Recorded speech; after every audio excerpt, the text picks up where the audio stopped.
Je sais ce que pense le président, car je lui en ai parlé. Il n'était pas content, mais il n'était pas surpris non plus.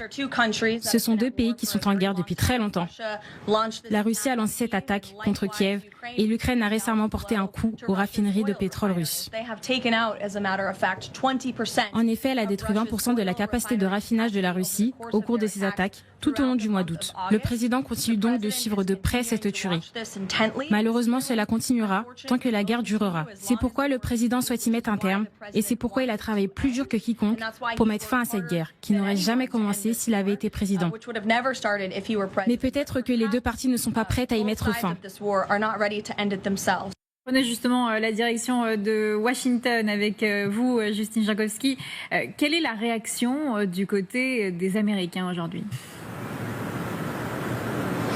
On a connu Donald Trump plus virulent à l'égard de Vladimir Poutine. Généralement, ces derniers mois, à chaque fois qu'il y avait une frappe russe, on voyait une réaction de Donald Trump sur son réseau social. Là, pour l'instant, il n'a pas réagi directement. Alors, tout à l'heure, il signait des décrets à la Maison-Blanche, mais la presse n'était pas invitée et donc les journalistes n'ont pas pu lui demander de réaction directe. C'est vrai qu'on a eu cette prise de parole, vous l'avez montré, de la porte-parole de la Maison-Blanche qui dit donc Donald Trump n'est pas content, mais il n'est pas non plus surpris. Et puis qui ajoute, la Russie a donc lancé cette attaque contre l'Ukraine, mais l'Ukraine a aussi frappé les raffineries russes. Donc comme si elle insinuait finalement que ces frappes russes, c'était une réponse compréhensible à l'attaque ukrainienne. Et puis ce qui est aussi intéressant de noter, c'est que juste après ce point presse, on a vu sur la chaîne conservatrice Fox News une sénatrice républicaine être invitée à réagir sur ces frappes et elle a dit les sanctions du Congrès contre Moscou sont prêtes. Donc on voit la presse conservatrice qui est un peu la caisse de résonance de la Maison-Blanche mettre l'accent sur ces sanctions économiques, des sanctions dont on entend parler depuis des mois mais qui sont toujours au stade de menace pour l'instant. Alors ce soir on attend une éventuelle réaction de Donald Trump peut-être un peu plus tard dans la soirée sur son réseau social, mais c'est vrai que son silence pour l'instant a de quoi laisser perplexe. Merci Justine Jankowski et Armelle Exposito qui vous accompagnent ce soir à Galaga.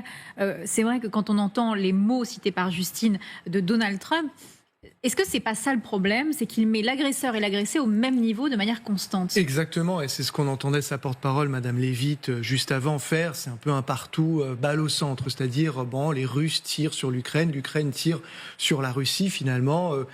Comme on avait entendu dire, ce sont deux gamins, deux cousins qui se disputent. Et finalement, il y a juste besoin d'un arbitre, j'allais dire, qui s'introduise dans le quartier afin de les séparer.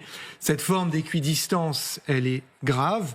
Malgré ce que pense Renaud Girard, il y a là-dedans une question morale. Puisqu'on ne met pas sur un pied d'égalité un agresseur et un agressé. Il n'y a pas d'équidistance entre un agresseur et un agressé. Et en l'occurrence, dans une situation qui concerne les relations internationales et l'agression d'un pays par un autre, il faut savoir le dire clairement. Ensuite, parce qu'on... Alors là, j'ai été mis en cause. Je veux dire que je considère que l'agression de la Russie, elle est patente.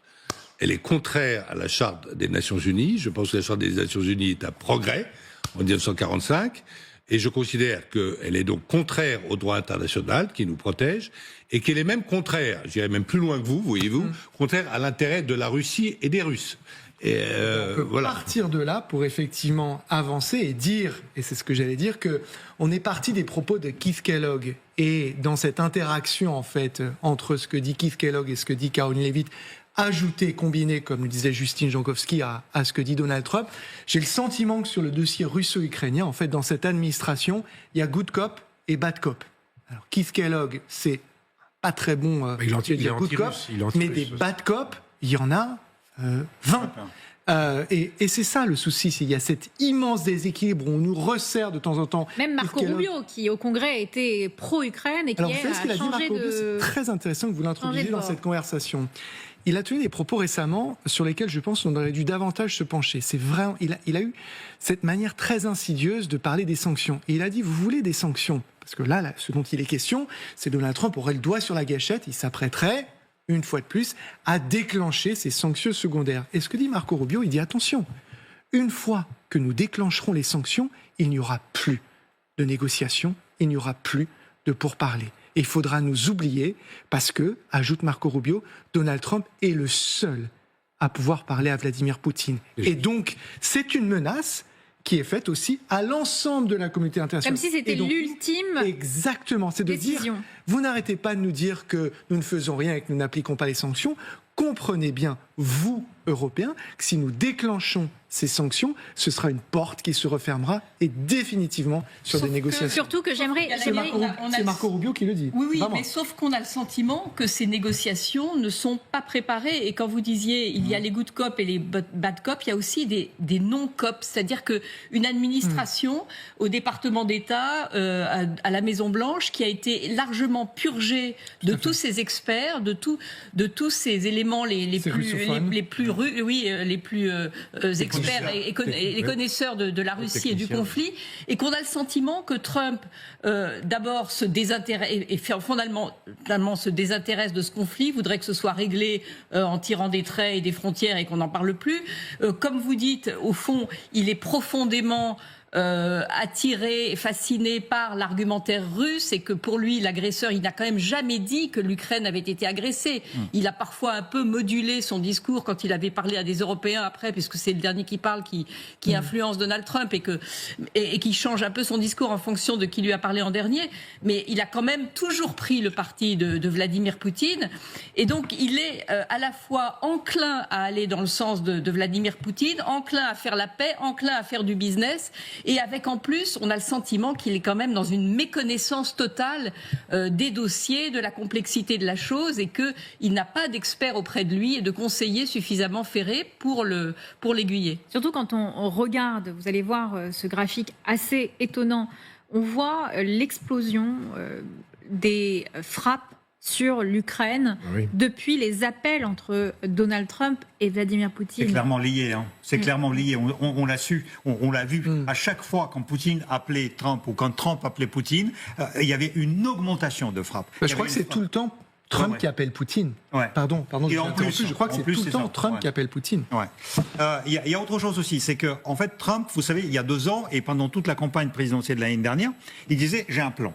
J'ai un plan A. En fait, c'est très facile. Il me faut 24 heures pour régler le problème. Je décroche mon téléphone, j'appelle les deux. Je demande à Zelensky de s'arrêter. Si jamais il refuse de s'arrêter, je lui coupe toutes les vivres, je lui coupe toute l'aide et il sera obligé de le faire. Si Poutine, de son côté, refuse de se mettre dans les pourparlers, je fais la pression sur lui et j'ai le plan B. Je donne autant d'armes que l'Ukraine n'a jamais eu.